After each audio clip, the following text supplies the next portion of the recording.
बिस्मिल्लाहिर्रहमानिर्रहीम। अस्सलाम वालेकुम दोस्तों, एक नई वीडियो के साथ हाजिर हैं। चले अपनी वीडियो स्टार्ट करते हैं। बोइंग कंपनी ने एक ऐलान किया है और इस ऐलान के साथ साथ उन्होंने एक वीडियो भी शेयर की है जिसमें कहा गया है कि बोइंग के दो F-18 सुपर हॉर्नेट्स ने भारत में गोवा में वाक़े इंडियन नेवल स्टेशन हंसा में ऑपरेशनल डेमोस्ट्रेशन टेस्ट कामयाबी से मुकम्मल कर लिए हैं। इन डेमोस्ट्रेशन का मेन मकसद ये था कि इस बात को साबित किया जा सके कि बोइंग के जो F-18 सुपर हॉर्नेट्स हैं वो इंडियन नेवी के एयरक्राफ्ट कैरियर से जो है वो ऑपरेट कर सकते हैं। अब ये बात कहने में बड़ी आसान है, लेकिन बेसिकली जब टेस्ट होते हैं ना तो उस वक्त फिर सही पता चलता है कि बोइंग का क्लेम जो है वो कितना ज्यादा बेहतर है और क्या बोइंग के ये जो जहाज हैं वो इंडियन नेवी के मेयार के ऊपर पूरा उतर भी सकते हैं या नहीं। अब बोइंग के ये जो F-18 हॉर्नेट्स हैं ये तो अमेरिका के 11 एयरक्राफ्ट कैरियर के ऊपर से ऑपरेट कर रहे हैं, बल्कि 11 से भी ज्यादा एयरक्राफ्ट कैरियर के ऊपर से ऑपरेट कर रहे हैं। तो फिर क्या इंडियन नेवी जो है वो ये बात नहीं मानती कि अगर एक जहाज अमेरिकन एयरक्राफ्ट कैरियर के ऊपर से सही तरीके से ऑपरेट कर रहा है तो वो जहाज जो है वो इंडियन नेवी के एयरक्राफ्ट कैरियर के ऊपर से भी सही तरीके से ऑपरेट करेगा। यहाँ पे थोड़ा सा फर्क है। जो लोग इस बात को जानते हैं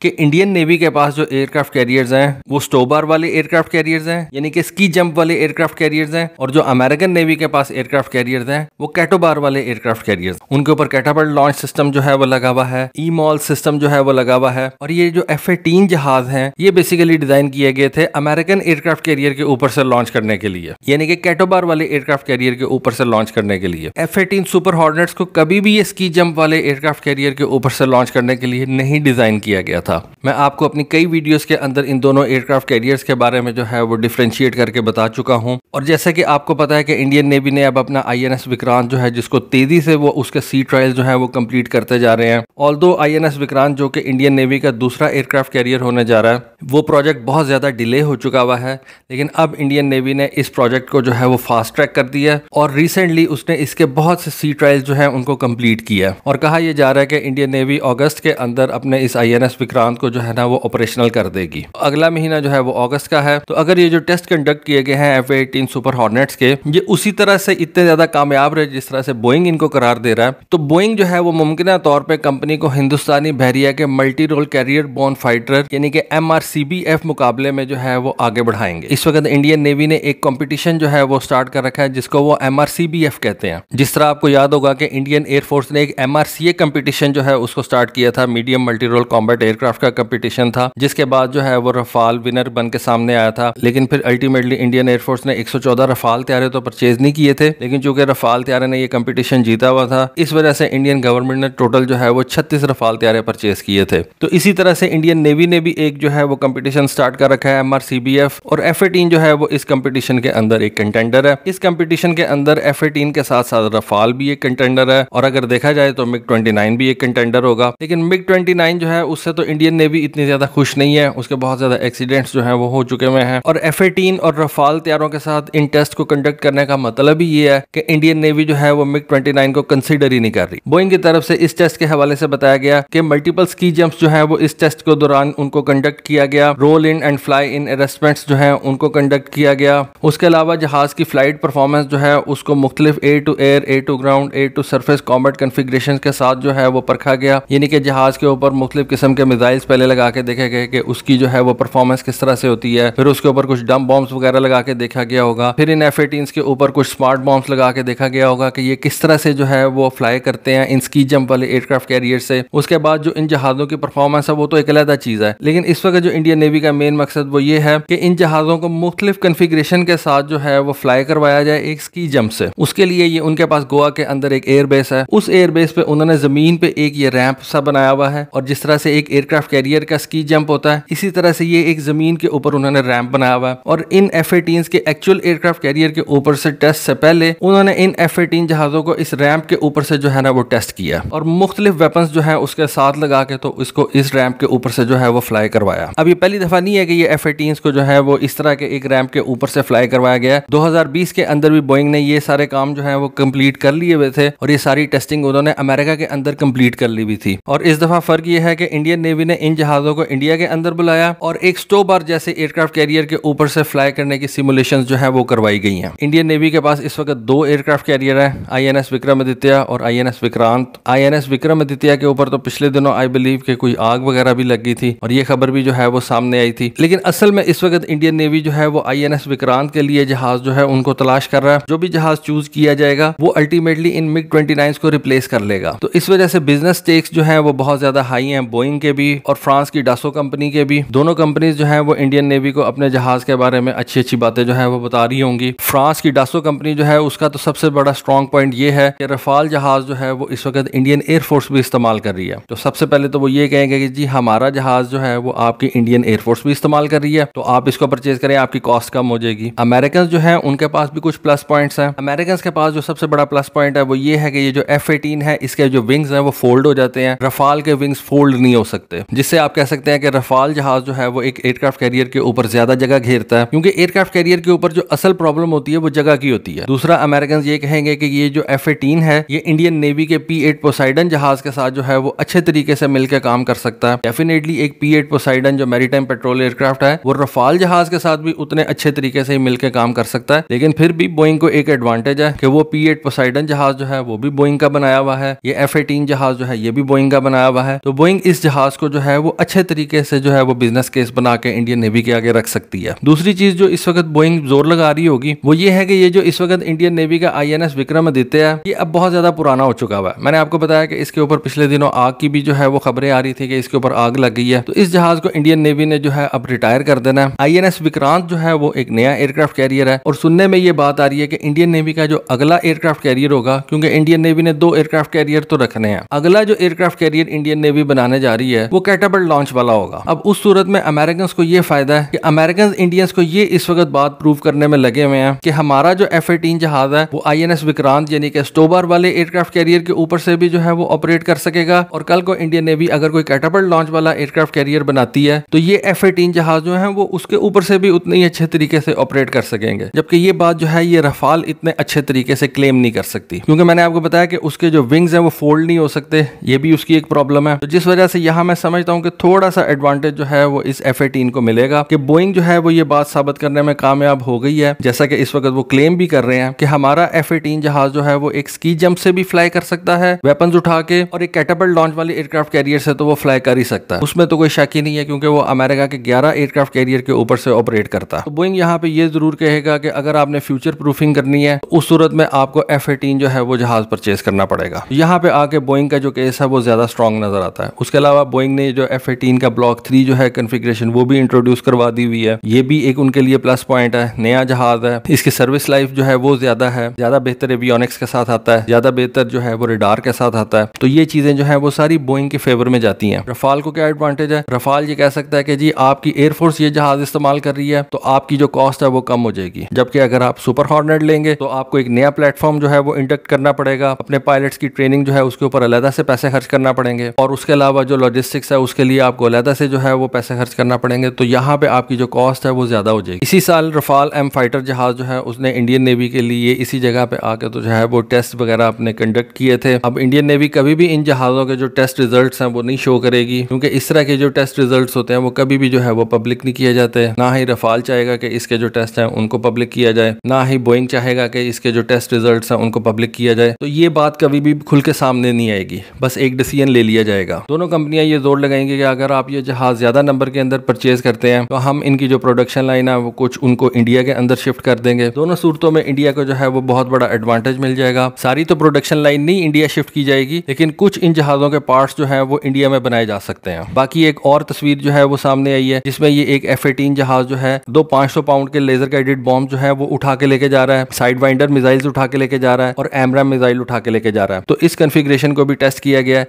जिसके अंदर 2 लेजर गाइडेड बॉम्ब्स हैं, AMRAAM मिसाइल हैं, साइड वाइंडर मिसाइल हैं। तो इन मुख्तलिफ किस्म की कॉन्फ़िगरेशंस को इंडिया में गोवा में जो है वो अब टेस्ट किया गया। अब देखें इंडियन नेवी कौन सा जहाज जो है वो परचेज करती है। तो दोस्तों ये थी एक वीडियो, ये थी इन्फॉर्मेशन। होपफुली आपको आज की वीडियो और आज की इन्फॉर्मेशन पसंद आई होगी। कमेंट सेक्शन में अपनी राय से जरूर आगाह कीजिएगा। आज के लिए बस इतना ही। Thank you. Allah Hafiz.